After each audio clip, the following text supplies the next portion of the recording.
the betting, the not so much anymore, is more down to my own fault. I need to get studying again to get the edge back. But yeah, it's a great product. I love the exchange. It's really, in my opinion, one of the better bookmakers, if not the best bookmaker out there.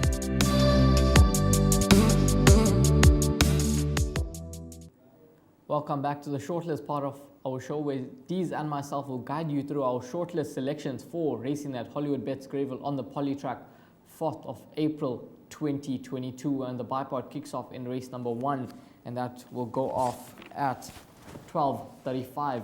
But starting with my place accumulator bankers, I have 3 for you. 1 suggested pick 6 and bipod banker, and 3 horses to watch out for. Straight to race number 2, where I've gone with number 7, Lucky Dancer, as a suggested PA banker. Now, Lucky Dancer, he's unbeaten over the course and distance, 2 from 2. He's at home on the Polytrack, 4 tries on the poly surface in KZN for 2 wins and 1 fourth. He does look to be the right horse in the race, and at around 7-1, I think he offers tremendous value as a PA banker. Then moving on to race number 3, and it looks to be a boat race between number 3, Spy Master, and number 5, Clean Slate. But I've gone with number 3, Spy Master. Donovan Dillon, Peter Muscat team up. Spy Master, he looks to be the right horse and the one that they all have to beat in this lineup. Excellent run last time out to beat us. The form line has worked out nicely with Kanisa and Lela coming out to win. He's drawn in gate number 3, and I think Spy Master is going to go extremely close to winning and shedding his maiden tag at the 3rd attempt. Then moving on to race number 7, where I've gone with number 7. Hopefully it could be lucky number 7 on Monday the 4th of April for Deez and myself, with Miss Charlotte. She's at home over the course and distance. She's on a competitive mark, 3 points below her last winning mark, on a mark of 60. There's going to be a decent pace in the race. She's going to be doing her best work at the finish, and I think she could be too strong for the opposition here.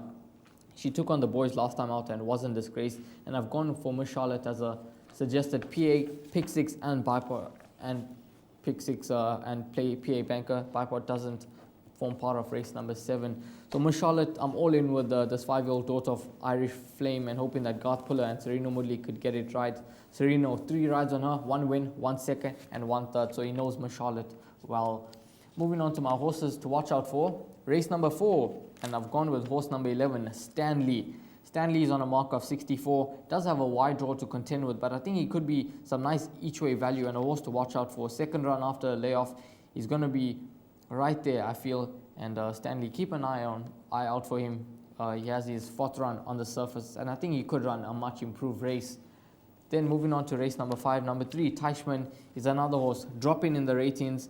He's drawn in gate number 3. Samanga Kumalo gets a ride. I'm hoping that they just ride him with a bit more restraint and allow him to do his best work at the finish, and I think he could be a lot more effective if given that chance. So Teichmann, he'll be a sort of each-way play in race number 5, as he has come down in the ratings and drawn in gate number 3. Then race number 6, which does look to be a field race in my opinion. I thought number 3, Antico Amor, yes, she didn't beat the strongest of fields in her debut run in the province, but I think that she does have scope for improvement. She's a lightly raced 3-year-old, only 5 starts to date, 1 from 1 on the Polytrack, drawn in gate number 3. I think there's some improvement to come over the 1,000 meter trip from number 3, Antico Amore. What does look to be a tough day's racing on Monday, the 4th of April. Deez managed to find 1 suggested pick 6 banker. Hopefully that does arrive. Any pick 6 banker from your side? Yeah, I'm really looking to this meeting. You know, it's a Monday meeting. It's the 4th of April, and every now and again, the operator in whichever province will come up with a race card that is very appealing. And as you'd say in golf, the course suits my eye. That's what I'm hoping for today, because both Rael and I are on the same page with a few runners. And let's begin. Number 3, Spy Master, will be a pick 6, a bipod, and a place accumulator banker. You'll see it in all 3 columns. Yep, he looks very hard to oppose on what he's shown to date. He's had 2 runs, both over 1,400 meters. You had to like the performance last time out over the distance of 1,400 when drawn 12 out of 12. Oh my word, it's Roy Kanise and Lela coming through to win. Nicely drawn at 3 with natural improvement, learning about the game. There'll be no issues with the distance. When you look at the opposition, yes, there's always opposition, and Clean Slate is a run that you could possibly make a case for, but I think he'll be very hard to oppose. He ticks all three exotics, the PA, the Barpot, and the Pick 6. Don't Touch Me. Well, there's a horse that I've included in all three legs of those exotics as well. PA, Barpot, and the Place Accumulator. Now, this horse is at a price, guys, and I don't think it's going to last after this show, and around 8-1.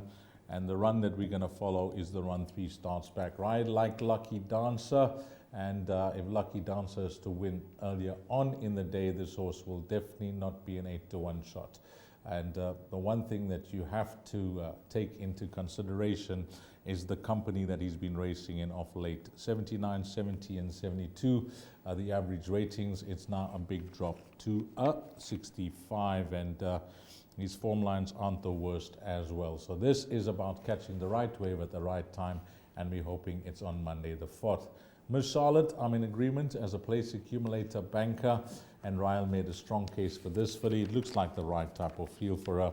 The only concern for me and a question mark is that she's on low on confidence when it comes to finding the winners in closure. She hasn't won for 555 days, but she may have been off form because of her rating being a bit too high.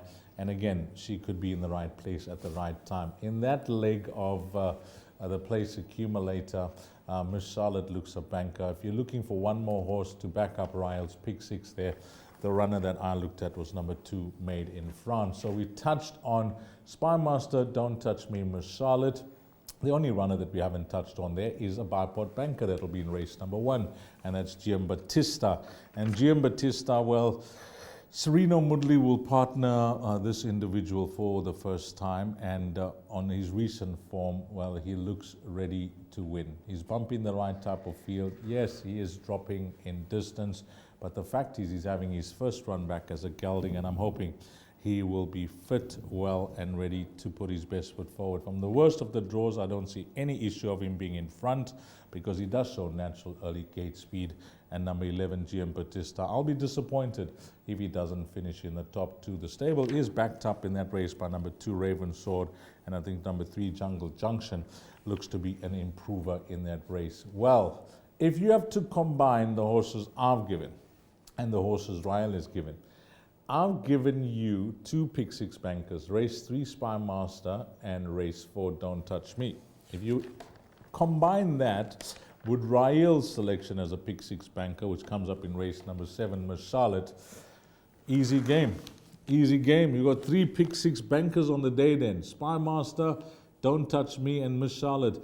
When you have a look at the way we've previewed the show, and we tried to find some value as well, but it looks like a race meeting that if everything goes, to plan, horses run to form, come down in the ratings, coming through at the right time, it could turn out to be a wonderful show, couldn't it? And a profitable one is that. Absolutely. I mean, if the 3 Pick 6 bankers come through, we have 3 fields in the other legs, and we get bomb result. What's the 3 numbers again? 7. That could be the lucky number. 777. There we go. Spin the wheel.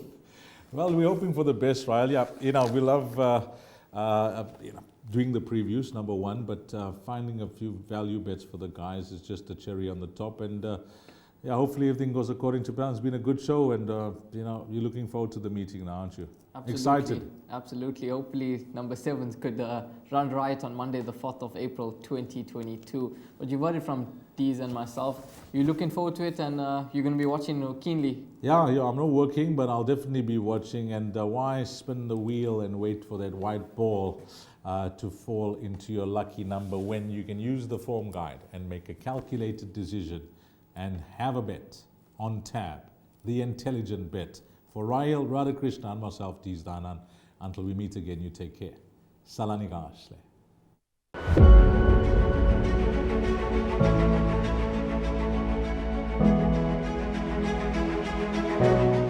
It's Donovan Evercher from Cape Racing, and I'd just like to say it's an absolute pleasure to be involved with Intrabet and Cape Breeders in this golf day today here at Pearl Valley.